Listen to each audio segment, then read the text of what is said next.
thank everybody so much for coming to today's presentation. My name is Evan Carl. I'm the Senior Capacity Building Manager at NYC Service, and we are incredibly proud to be featuring some amazing trainers today from the Mayor's Office of Thrive NYC, who are going to be conducting a series of trainings this month focused on trauma-informed management practices in the age of COVID-19.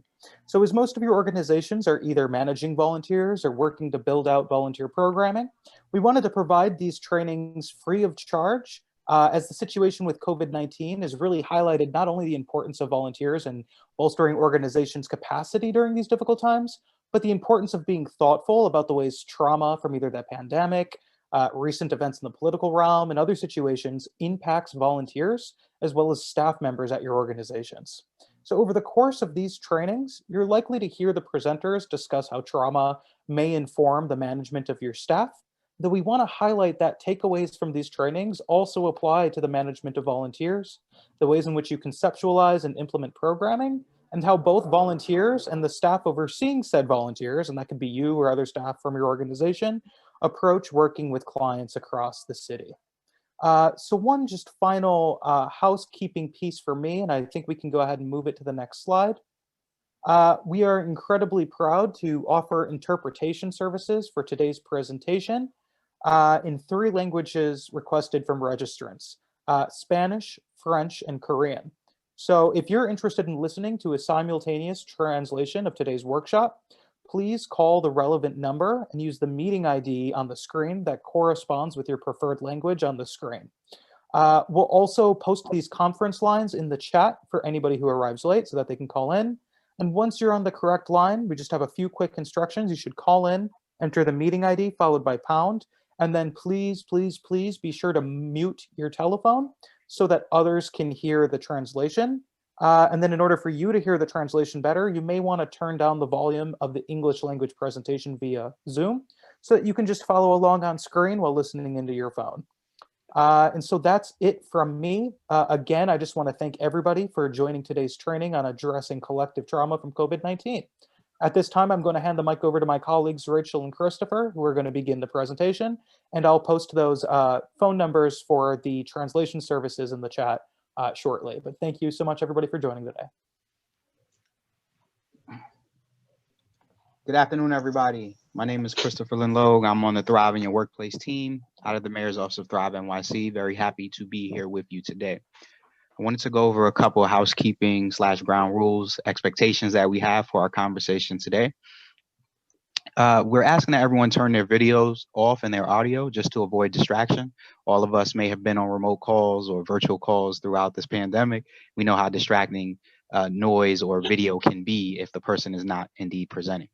So please, please turn your video off and put yourself on mute. We have a time for question and answers towards the end of this hour. So please feel free to use the chat to communicate with us. Our colleagues from NYC Service are on the call monitoring the chat, and we'll take stock of your questions to make sure to ask at the end of the presentation if they were not answered during the presentation. We ask that everyone be respectful and civil. This is a learning environment. We're here to learn from each other, either through conversation and through comments, but let's try to make sure that both of those things are respectful. If you're not able to be respectful and civil, we will have to remove you from the conversation. And that's really kind of a last hurrah or worst case scenario. We don't want to get to that, all right? So yeah, we're looking forward to the conversation, and hopefully these are some ground rules that we can adhere to. Next slide, please. So I want to tell you about us and our program, Thrive in Your Workplace. So Thrive in Your Workplace is a program that works with local NYC-based employers on workplace mental health strategy development. So we work with employers on ways that they can integrate mental health support at their workplace. So we work in a consultative manner, providing recommendations for organizations customized based on information that we get from them and what my sound is decreasing. Thank you for that comment, someone.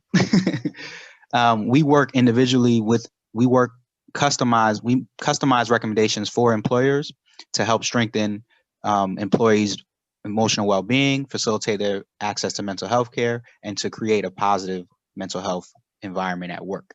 And we do that for free because we are NYC Mayor's Office, but also due to a public-private partnership that we have And so we're excited about that. If anyone has questions or wants us to communicate more thoroughly about how we can work with your particular organization, please feel free to email us after this conversation. Next slide, please. So in a moment, you'll hear from my colleague, Rachel. This is her bio here. Do you want to jump in now, Rachel? Just quickly, hi, everyone. Thanks so much for joining us. We're really excited. And of course, as I mentioned, I'm Christopher Lowe. You can see my bio there as well. So yeah, we're very excited to present the training. We're going to go ahead and get started. So real quickly, I want to go over the agenda. So this training is developed due to COVID, the pandemic that we're all kind of living through and trying to maintain our sanity through. But we understand that there are other aspects of life that could be causing stress and affecting people's mental health, right? So we want to keep that in mind. This is COVID specific, but a lot of the strategies and techniques that we'll talk about can be used to deal with any types of stress or anxiety that you may be dealing with, right? We're going to talk about the impact of collective trauma and emotional responses to that. We're going to talk about organizational strategies to integrate trauma-informed practices, right, into your workplace and into the places that your volunteers are volunteering, right? And then we're going to have time for question and answer. Right. So it's important for us to begin the conversation with understanding the mental health spectrum, right? And so all of us have mental health, just like we all have physical health. Mental health is a state of well-being in which people can cope with the normal stresses of life, work productively, and contribute to their communities, right? And so there are a lot of things that affect our mental health, but we all have mental health.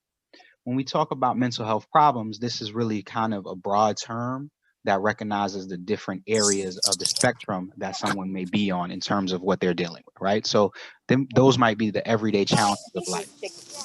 Normal stresses that we may be dealing with, work-related stresses, home life-related stresses, anxieties, things of that nature. If we're feeling isolated or lonely or just feeling some grief. These are all general mental health problems or situations that affect our mental health. When we talk about mental illness, we're talking about conditions which affect people's thinking, their moods, or their behaviors, right? And oftentimes these are diagnosed by a mental health clinician, right? So when we speak about a mental illness, as in someone is clinically depressed, they have been diagnosed by a clinician with depression. And that's different than the mental health problem of feeling depressed from time to time. So there is a distinction. All right. Next slide, please. So I want to talk about how mental health challenges affect us in different ways. So right here in New York City, 1 in 5 adults struggle with mental illness every year. So this 1 in 5 people are diagnosed with a mental illness in the city every year. And this mirrors the national number as well. Suicide is the 6th leading cause of death. And this relates to mental illness because oftentimes suicide can be a factor of someone that may be clinically depressed or in the, feeling depression at miscellaneous times, right? Sixth leading cause of death. Over 500,000 New Yorkers are estimated to have depression, yet less than 40% receive care for it. So of the people who have depression, 40% of them are not receiving the care that they need to help them cope and deal with their depression, right? And these are just numbers of people who are reported. We know that a lot of things are not reported. And lastly, I want to highlight mood disorders are the 3rd most common cause of hospitalizations for both youth and adults age 18 to 44. And it's important that we highlight this age range because this is prime working and volunteer time for most people. I know we have volunteers as young as 14 or sometimes young children that volunteer for miscellaneous projects, but more often than not, people that are volunteering and working are 18 and up, right? And so number 3 most common hospitalization, mood disorders. Next slide, please. So COVID-19, as we mentioned, is the pandemic that we're all dealing with, and it has had an effect on workplaces, right? Especially as workplaces have been reopening, or even the workplaces that have continued to provide service through COVID-19. 85% of workers feel worried or anxious that they themselves may catch COVID-19, right? Especially those employees who are essential or who are in the field and have to be physically in spaces and travel to work. They feel that they may catch COVID-19. 85% are worried or anxious that they may lose their job, right? COVID has caused a major financial impact on society and the economy, right? And so that has potentially led to layoffs and furloughs and, shortened work hours. So a lot of people are worried or anxious that they may lose their job. And overall, 84% of Americans report really struggling with various employment related matters, right? So access to healthcare, their mental health, changes at work, managing money, situations being at home, boundaries, anything related to employment, 84% of Americans say they're really struggling. Next slide, please. And then we know, or we have learned about the inequities in disproportionately affecting communities of color, right? And our colleagues of color, right? And so communities of color are experiencing disproportionate job loss. In New York City, frontline workers are disproportionately people of color, making up 75% of the essential workers, right? And being an essential worker increases exposure and risk because you are physically in a place providing a service, right?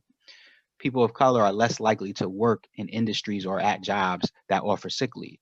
So if I'm feeling sick, and there's a possibility that I could be feeling sick because COVID may be affecting people or just general sickness, I may work at a job that doesn't allow me to take sick leave as a person of color. And thus I have to go into work, again, increasing the risk.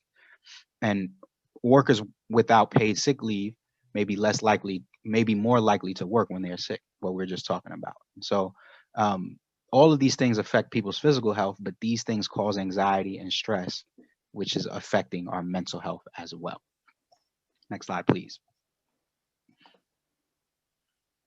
Okay, so now that we've had this overview, I'm going to turn it over to my colleague, Rachel, who will talk about the impact of collective trauma on emotional responses.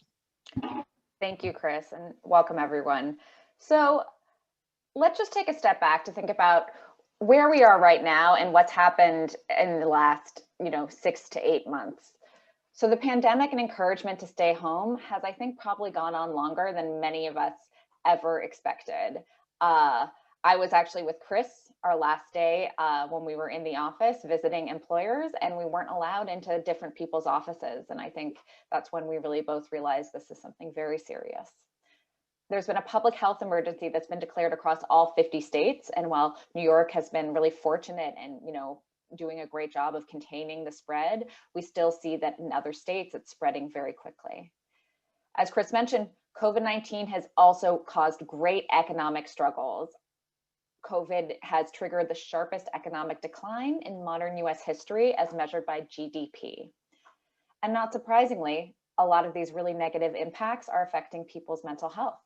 In one nationwide survey, 90% of survey respondents reported that they're feeling serious emotional distress. So we wanted to provide a framework that we found from the Substance Abuse and Mental Health Services Agency that has typically been used to talk about responses to sort of natural disasters and other national disasters, but can be a helpful framework for thinking about how do we begin to process what is happening to all of us as a nation. So we're going to go through this a little bit more quickly, but I think the idea of collective trauma really shows us that this is something that affects everyone. And this is something that we are all going through. And while it may affect us differently, this is really an experience that no one is leaving unscathed from. So there are 5 stages, and we'll go into those in a little more detail, but they include pre-disaster, a heroic phase, the honeymoon phase, disillusionment, and finally reconstruction and rebuilding. We'll revisit what each of those looks like in more detail. But before we dig into that, I wanted to talk about that there are different types of trauma. So trauma, as many folks typically think of it, results from an event or a series of events that are experienced by an individual as physically or emotionally harmful. This is a very serious issue that often, but not always, would really benefit from some services from a clinician to help people process. And at the end of this training, we'll provide some free resources where you and your family members can also have access to mental health care support if you need this. Experiencing trauma can also result in post-traumatic stress disorder, which again is a very serious mental health condition that really benefits from having clinical support. Vicarious trauma results from exposure to traumatic material, which is where you're hearing or seeing other people who are experiencing traumatic events, but this can really weigh on an individual and actually result in similar types of responses from experiencing trauma directly. And I think this is something really important for many of you on this training who work in social services and maybe working with populations who have long histories of trauma, such as people who are experiencing homelessness. And it's something we really need to watch out for. Again, I think vicarious trauma, there are different ways that organizations can support their employees and volunteers. But if you or one of your staff or volunteers think they may be experiencing this, it's great to really reach out to get that clinical support. But the focus of this training is really on this idea of collective trauma, these large-scale traumatic events that really affect all of us in different ways. And I think it can really lead to a wide-reaching disorientation of feeling lost and confused and uncertain, and questioning things that previously we may not have thought about. So, what does this model actually look like with what we're experiencing from COVID-19? As I mentioned, the first phase is the pre-disaster. So this was probably in New York City in, late February, early March, where things were getting serious. In our office, we had daily updates and check-ins. The news was really, becoming very serious. And I think many of us were starting to get scared.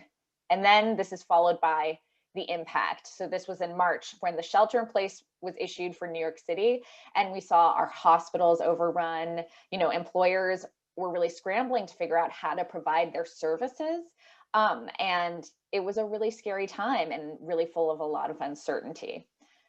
But as a result of this collective trauma that everyone was experiencing, you really saw this heroic honeymoon period that followed. And so I think in some workplaces, you might have seen this as town halls, different ways for people to come together. When you think about people clapping on their balconies during this time at 7 o'clock for the essential workers, everyone was really trying to support each other, reach out to their neighbors to make sure that people were okay. However, as this continues, and this is really the phase that unfortunately we're in now, once you experience that sort of chronic stress, it can lead to disillusionment. Work from home continues. We're still seeing this virus spreading. And there are lots of worries about, different types of government responses. So we're going to talk a little bit about some strategies to help us get through this disillusionment period. But, I'm confident that, we'll eventually come to this reconstruction period where there'll be lessons learned, and hopefully, we can take some of this experience to make the future better. For instance, I very much hope that this experience teaches folks to not come into work when they're sick. So I don't know if it's a silver lining, but I think there's definitely lessons that we can take. So what does this look like in people? So for both volunteers and employees, this can really look like a lot of fear about returning to work, fear that they can't do what they normally did, feeling like there's a lack of control. Can I go to the grocery store now? Can I go into work right now? What does this shift look like? And really high levels of anxiety that, we see across, I think, everyone right now as we try to figure out what to do in this time period. So now that we talked a little bit about what trauma is and presented this framework for collective trauma, we're going to talk about some different strategies to address this for your staff and your volunteers. So there are three components that we'll talk about prioritizing physical safety, promoting trust and accountability, and finally, facilitating social support. So just really quickly, because it's so critical, there cannot be psychological safety without physical safety. And during a pandemic, this is never more important. Please look to your city, state, and federal governments for the most up-to-date guidance about how to make sure you are providing safe, clean spaces for your employees and volunteers to work. Another thing that we wanted to talk about was this idea of trust and accountability during times of uncertainty. For most people, COVID-19 is really associated with a lot of uncertainty and fear. And organizations can help reduce or mitigate this stress by really focusing on communicating with transparency. I think it's really interesting to think about this concept of trust, which shows us by the research that trust is actually not built by sort of one-term types of activities, but really using a long-term focus and little actions to really build that trust and to show people that, you know, you're going to be there from them. It's really interesting when people look back at both what have been the times that have been most stressful for them, where they couldn't depend on someone for that support, but also how deeply meaningful it is when people reach out when they're not expecting that. So I think it's important to remember that trust is a process. And it's really important right now when everyone is experiencing this collective trauma to think about how you can build as much trust as you can in your organization and through your relationships. So there are a couple of trauma-informed care practices that can really help us think about how to support our employees and volunteers. Support regulation by including time for practices like breathing and mindfulness. This is something that we'll be talking again more deeply about in the rest of this series of trainings, but can be really helpful to accept what's going on right now, even if you don't like it. Explain the why behind decisions. Understanding why something is happening, like a policy or practice, can be really helpful in giving people a sense of control, which is so hard to find right now. For instance, if people are coming into the office, explain why, and understand and think about the different perspectives about whether that is necessary, and also how to make sure that you make people feel as safe and supported during that process. This really goes into the next part of helping staff and volunteers know what to expect. Having any amount of certainty or predictability is helpful right now. And also, really give people the benefit of the doubt. It can be hard for all of us to show up as our best selves right now, particularly when daily activities of living require more effort than we're used to. You know, things like going to the pharmacy or the grocery store have become so much more challenging, not to mention the holidays coming up, where many of us will not be able to spend those with the people that we love. So try to practice grace and really prioritize your relationships during this time to make people feel trusted and that you really have their back. But again, crises require us to shift how we apply accountability, not to remove all accountability. And so while we're talking about letting people know what to expect, there is also sort of an inverse of making sure that people feel accountable for their own actions. Brene Brown has done a lot of work on this idea of blame and shame, and Dare to Lead is one of her books that we've taken some of this material for, and I recommend reading to folks. But right now, when everything can feel so difficult, it can be really easy to start blaming folks. You know, for instance, let's say you have a volunteer who doesn't show up for their shift and you get an email from your boss saying, what is wrong? Why is this work not happening that should be happening? Your first response, understandably, would be to want to blame that employee. You know, like it might feel good naturally to write back to your boss and say, well, I don't know, this isn't my problem. And it'll sort of initially discharge some of that discomfort that you're feeling by feeling like your boss is judging you. But honestly, in the long term, it's not going to get you any closer to your goal, which is really to serve whatever population you want to serve, to have your volunteers and employees show up to work at that time. And so we want to really think about, okay, what is our goal and how can we get there? By creating a space that promotes emotional safety, this is a key tenet of trauma-informed care and can also really improve your workplace productivity. So, in future trainings, we're going to talk more directly about how to have conversations about both managing your own mental health and also about discussing with your staff and volunteers if you think a mental health challenge may be affecting their workplace ability. But here are just a couple of considerations to keep in mind at the start. So if a person becomes defensive or shut down, do not follow suit. Your role here as a manager or a supervisor is really to manage your own emotional responses while discussing this with a volunteer or employee. And don't worry, we'll offer you some tips about how to do that. Again, reiterate this is not about blame and that your goal is to work together to find a solution. And also consider before speaking out to someone that this one conversation can bring up a lot of different issues for people. Many people have significant histories of being shamed And there can also be various power dynamics of you as a manager or a volunteer supervisor speaking to someone that are not actually about you as a person, but really bringing up these sort of contextual issues. And so it's important to take some time to just think about that as you prepare yourself for these types of conversations. So once you have these types of accountability and trust conversations, sometimes the staff member or volunteer will just be prepared to move forward. But if that's not the case, consider the following questions. Is this a standalone issue or part of a larger pattern of behavior? What is the priority of this task? Is it something really important and critical, like probably showing up for your shift? Or is it a more nice to have type of activity that really could be pushed to a later time when folks aren't struggling so much? And think about, what are my next steps if this behavior continues? Have these steps been made clear to the individual? I think for both staff and volunteers, there can be documented sort of performance improvement tasks, setting up additional check-ins, and also thinking about if, termination is the right next step, what does that look like? And if the issue is rooted in a mental health challenge, what are these available resources that we can provide? Again, I will provide some free resources at the end of this training, but if you're in an organization with employees, it's great to really talk to your HR and look at what are the mental health resources that may be available through your benefits program. So now I'm going to turn it back to Chris to talk us through this third component of facilitating social support. Thank you, Rachel.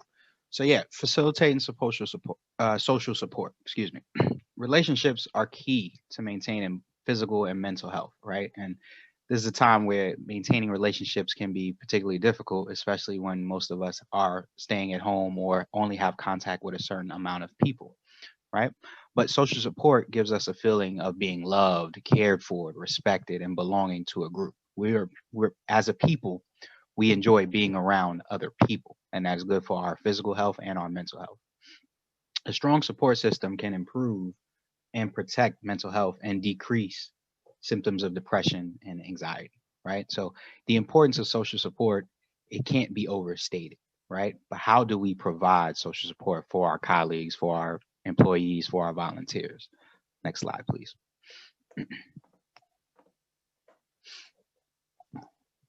Right. So as we mentioned, social support, it really strengthens programming, and it strengthens, the volunteer experience that you want to have for your volunteers. It strengthens employee relations and the situation you want to have for your staff and for your colleagues, right? It creates a sense of purpose and well-being. If we all feel like we're part of a team, maybe that inspires us to continue to do the work in the way that we want to do the work, right? Reduces symptoms of burnout, right? Social support has been shown to reduce instances of burnout, right? If we're together, we're working as a team, I know that is not just me going through this situation. It could be all of us together individually going through it, but as long as we work together, we'll be able to go through it together, right? Increases collaboration and innovation. Myself, I consider myself an intelligent individual and I'm able to figure some things out, but it's much easier for me to figure things out when I'm in a conversation with Rachel and other colleagues at my job, right? Collaboration, innovation makes the work easier for us to do, right? So social support strengthens programming. Next slide, please. Right. So what are the ways that we can create social support, right? Programs within our workplaces with our volunteers. So one of the things that we have, the first is employee/volunteer champions. So these are individuals from your organization or volunteers that highlight that are the champions, right, of social support, so to speak, right? These could be people that model positive behaviors, right? That are very high energy and want to infect other people with that positive energy, right? They address stigma against mental illness. So they educate each other and others about stigma around mental illness.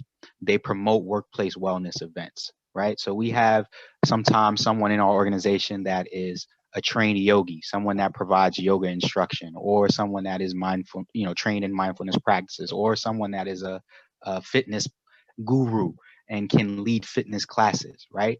These are ideal people that can be employee or volunteer champions as it relates to mental health, because physical health does have an effect on our mental health, right? So when thinking of selecting a volunteer, a good candidate, as we mentioned, is someone that has these potential skills or just general energy and wants to be helpful to their colleagues, right?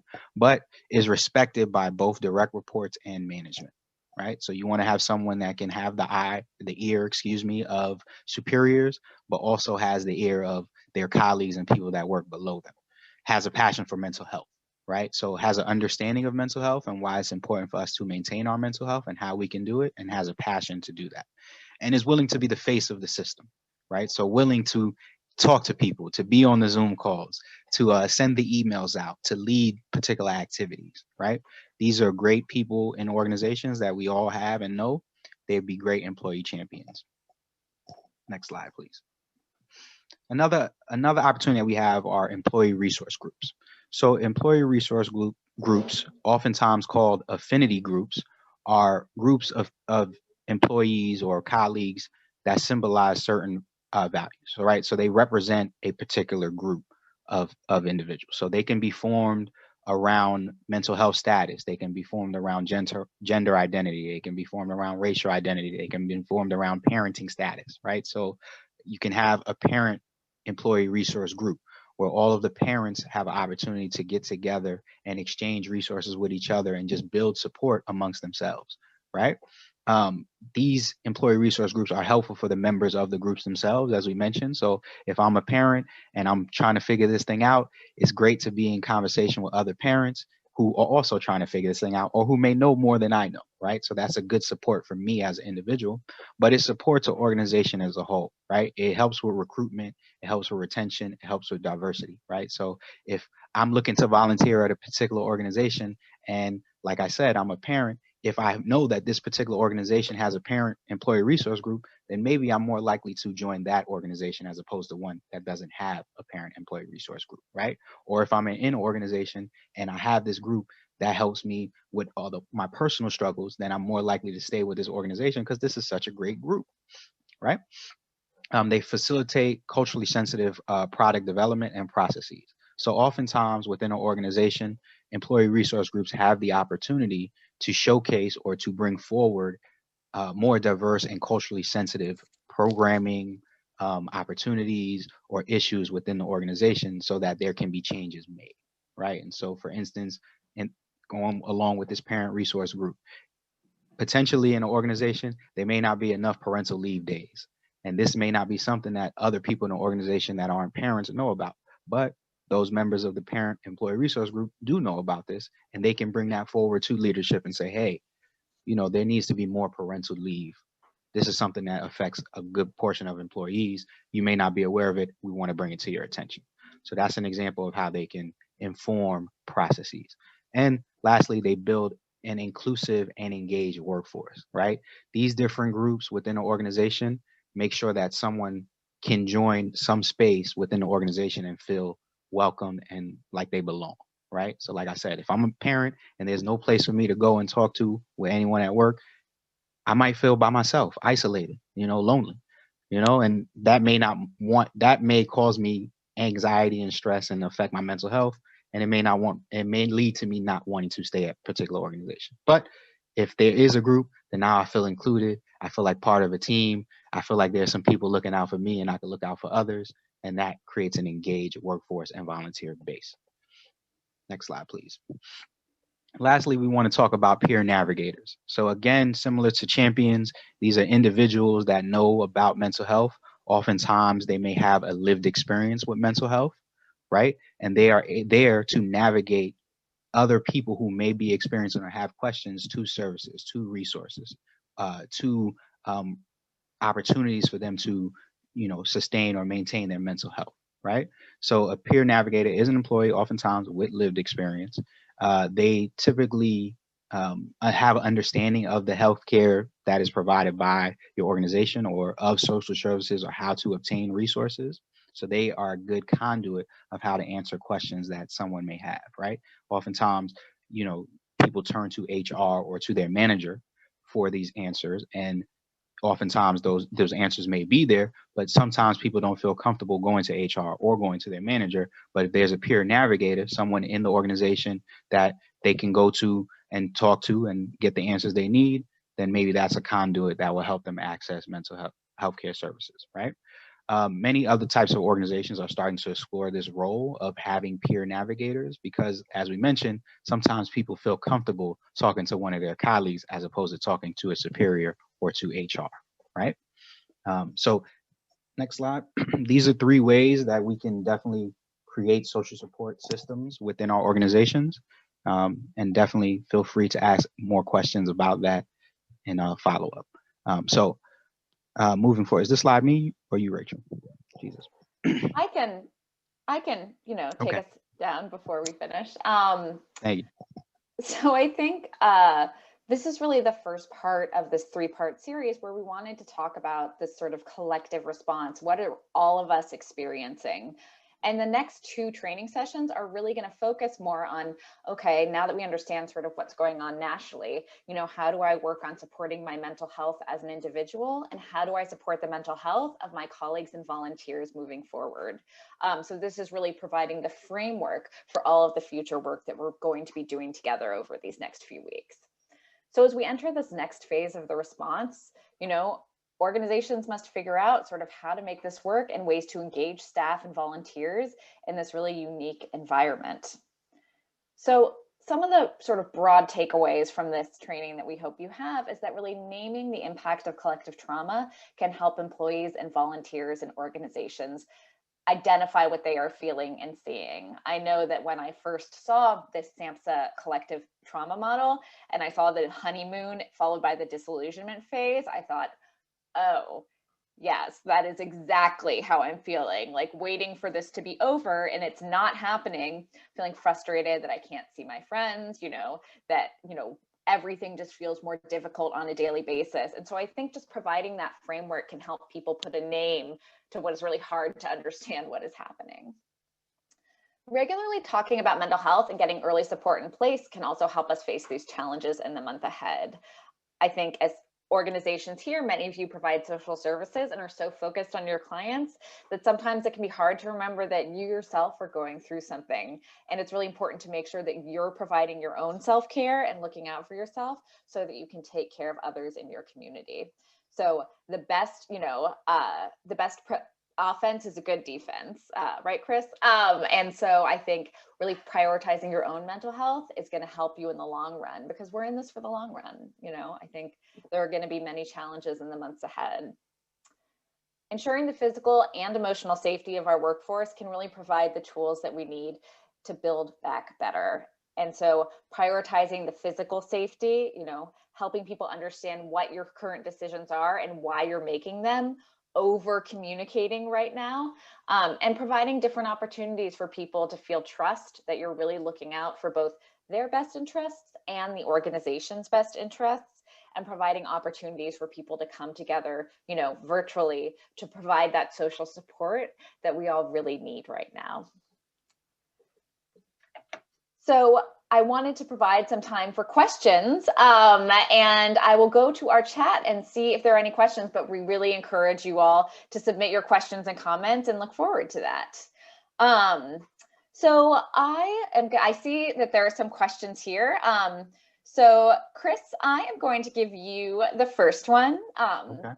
So how do we convince leadership in our organizations that we are not yet in a place of reconstruction? So I think part of what this question is asking, how do we get our leadership to, take this mental health challenges seriously and understand that it's not business as usual? Great question. Thank you for bringing that forward, the author of that question. So if we remember, looking back at the slide, reconstruction really talks about us beginning to kind of get over the collective trauma, the impact of the collective trauma, and start this rebuilding process. And yes, generally speaking, the country and our employers are trying to move into a new phase, but we're still in it. Honestly speaking, the pandemic is still going on, and it doesn't seem like it's going anywhere, right? So that's the first part. We have to be, as Rachel mentioned, comfortable with acknowledging that we are still in it. And that's okay. It's frustrating, and we still have to deal with it, right? And so I think a conversation with any leadership or any members of an organization is, and this is also part of like the greater conversation about workplace mental health, is this is important that we take care with this, show compassion, and be as supportive as we possibly can and not try to rush this, right? Because the more we rush it, the more anxiety we might be creating, right? If we rush back into a space that is not physically safe, that creates more anxiety, right? And the more anxiety that we create, the less likelihood, or it's harder for us to do our job, right? And so trying to help leadership understand that, hey, I know we want to move forward, but we can't really move forward until COVID is done, really, or close to done, but also until we acknowledge that, hey, this is a tough time. Let's acknowledge that. Let's work through these feelings and emotions together. Anything you want to add to that, Rachel? Yeah, I think that's great. I think we can share a couple of resources from our Thrive in Your Workplace website that can help with this. One of the common challenges we hear from folks is leadership is acting like it's business as usual, when obviously it's clearly not.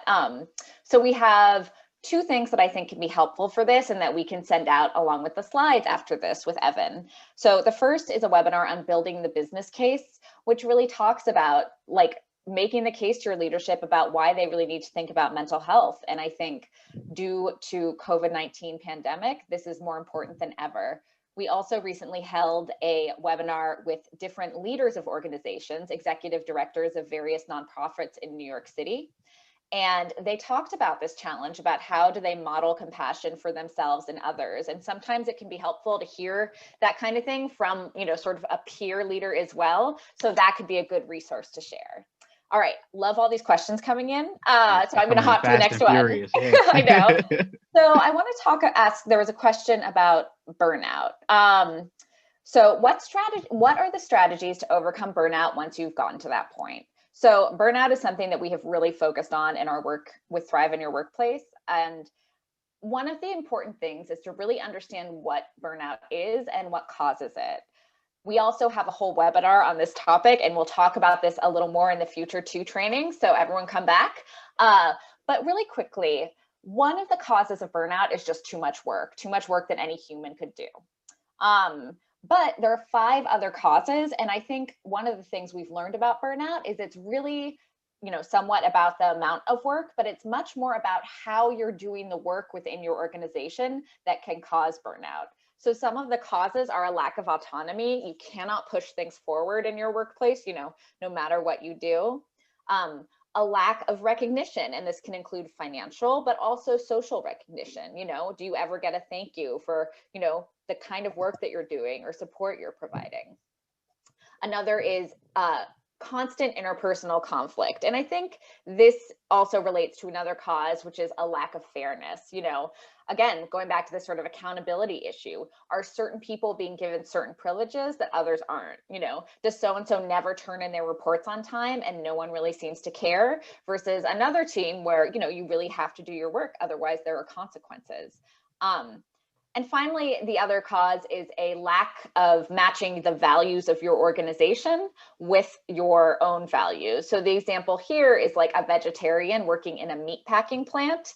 But I think it's also to think about, if you have an organization that, talks about mental health and you feel like they don't care about the mental health of their staff, that's a conflict in your values. And that can really add to this sort of emotional burden. So I recommend checking out that website, but because I think I want to tell you that burnout is not your individual fault. It is an organizational and frankly, national issue in the United States. So I think it is important to take time, take a break, look at your priorities, and we'll try to model some of those conversations and what they might look like in our future trainings. Yep. I see a question here that thank you, Rach, for that. I see a question here that I want to ask, and so that we can address. So how do we meet the competing goals of continuing to serve our mission and meet the organization's purpose in supporting vulnerable populations, as well as supporting the needs of staff who are fearful, right? And so mission-driven work is very hard work, right? And that's something that we need to acknowledge. And I think when we talk to nonprofit organizations or social service organizations, mission-driven organizations, we always mention that everyone wants to do the work to their best of their ability, right? If we want to work with vulnerable populations, we want to support them as best as we can. And the people that do that work are our staff. So we have to make sure that we're supporting our staff as best as we can so that they in turn can support the vulnerable populations and fulfill the mission as best as they can, right? So the two things work hand in hand more than organizations sometimes realize. So if I'm pushing my team to the brink every day, they're not able to fully give themselves to the vulnerable populations that they're working with, right? And so these are some of the things that we talk about. You know, you can't, if your cup is not full, you can't pour it out to give it to somebody, right? If you're on a plane, you know, you have to put your mask on first before you can put someone else's mask on, right? And so we have to make sure as an organization that we are taking care of our teammates and our staff, because they are the ones that are taking care of the vulnerable population. They are the ones that are being able to provide the mission-driven work that we want to provide, right? And so it's really having those types of conversations with you know, other managers or other members of your team, but also with leadership. No. Yeah. Anything you want to add to that, Rachel? Yeah, no, I think that you really covered it. And that's something we've worked with a lot of nonprofit partners. And I think we do ourselves a disservice by having this idea that taking care of ourselves takes away from our mission, when in fact, you know, it really allows us to continue to serve that mission. And I think there's a lot of lack of knowledge among leaders about this issue. So I recommend, and we'll send out our website with this compassionate leadership panel, but where they talk about, you know, that they need to take time for their yoga, that they do not send emails after 5 o'clock, you know, that they take, you know, no Zoom Fridays. And so there are examples of this, but it can be very challenging. And in our next training that we talk about managing mindfulness and uncertainty, we're going to talk about some tips to do that. So I think that can, you know, be helpful for those types of resources. All right, let's go look at some more questions. Okay. Let's see. So someone asked if there are any resources for frontline staff and social services who may be too busy to attend these. When we send out our Thrive in Your Workplace website, we can provide access to a bunch of our recorded websites, that recorded webinars that people can really view when they have time. So I think that can be a really helpful resource for folks to look at and see, you know, what they might find helpful if they can't attend the live trainings. So I see one here, and this one I kind of connect with a little bit, but we do speak about this at times. Let me see, I think I lost. Okay, for those of us being asked to provide self-care opportunities, like an employee champion, are there types of self-care you recommend outside of ones that show up too frequently? You know, meditation, yoga, art therapy. And so, great question. So there are a couple things that come to mind in regards to self-care. We sometimes forget the importance of physical activity as it relates to our mental health, right? And so even just encouraging people to get up from their desk or get away from their environment, their working environment, and spend time walking or doing some physical activity that they enjoy. So it may not be meditation, it may not be yoga. Some people like to run. There was a point in time where we were running every day, my wife and I, right? Then we shifted from that because it was taking a toll on our knees. So then we walk every day, which is a little bit lighter, right? But making sure that you know, add that physical component to self-care. Sleeping, eating, right? A lot of times we're working hard, working through the day, providing services, on calls, answering emails. We forget to take time to eat. You have to nourish yourself physically. That also affects your mental health. Sleeping, making sure that you're on a strong sleep cycle, whatever your sleep cycle needs to be, right? So some people need the full 8 hours. Some people need a little more. Some people can function a little less. But let's make sure that we're in a routine where we're consistently getting the sleep that we need, right? So all these things are part of self-care that aren't necessarily things that happen 1 hour every week.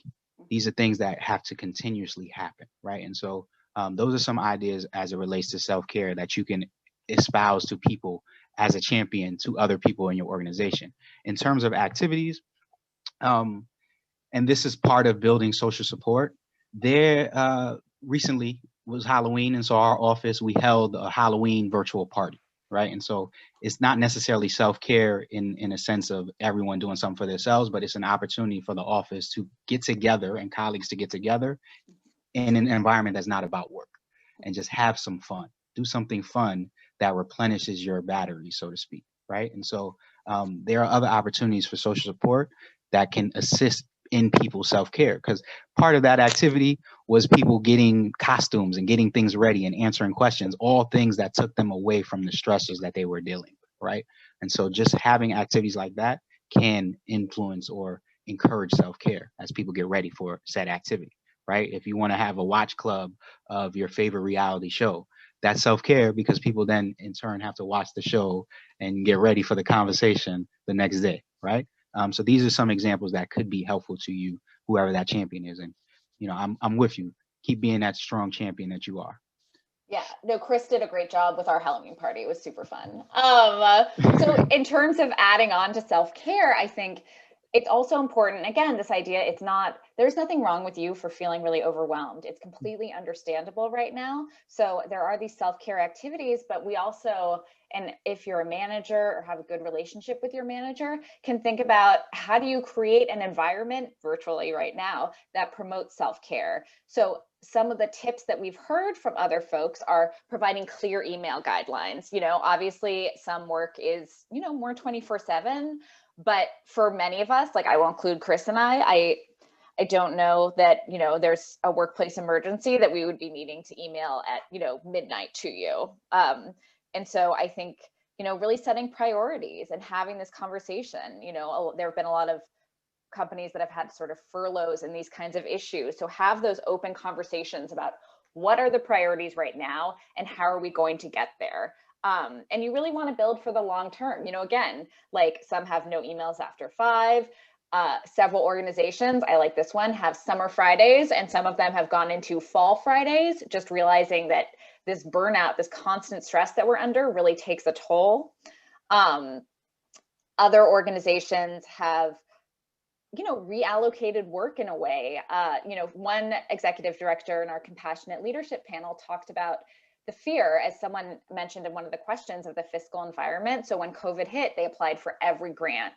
And it was great because he said, look, we didn't have anyone who lost their job, but at the same time, we cannot maintain this. Like this, you know, staff cannot keep this up. And so having that honest conversation about what those priorities fit into. So again, do all the self-care things that Chris said, but don't be so hard on yourself. And I think something we've learned with a lot of social service providers is that they can be really hard on themselves for you know, for not feeling better. And that just adds, you know, fuel to that fire. And again, we'll send out some of these resources to help you do it. So we have 2 minutes left. Oh my goodness. So I am going to share a short evaluation poll. It really helps us with our programming. If you guys could please fill this out. I'm also going to show translations of the questions. And if our translators could help out for any folks who are on those calls, that would be great. But thank you all so much for joining. Thank you for your really thoughtful questions. We will send out a whole host of resources. I also encourage, if anyone hasn't checked out the chat, people have been sharing really cool things that their organizations are doing, which is always the best way to think about this type of information. And yeah, and I guess before, you know, Chris and I turn it back to Evan for any next steps, take care of yourselves. We're so grateful for all the work that you're doing with volunteers and for New York City. And please join us again for these next 2 trainings so we can really, you know, provide additional information about how to do this. Chris, do you have any last words before we turn it over to Evan?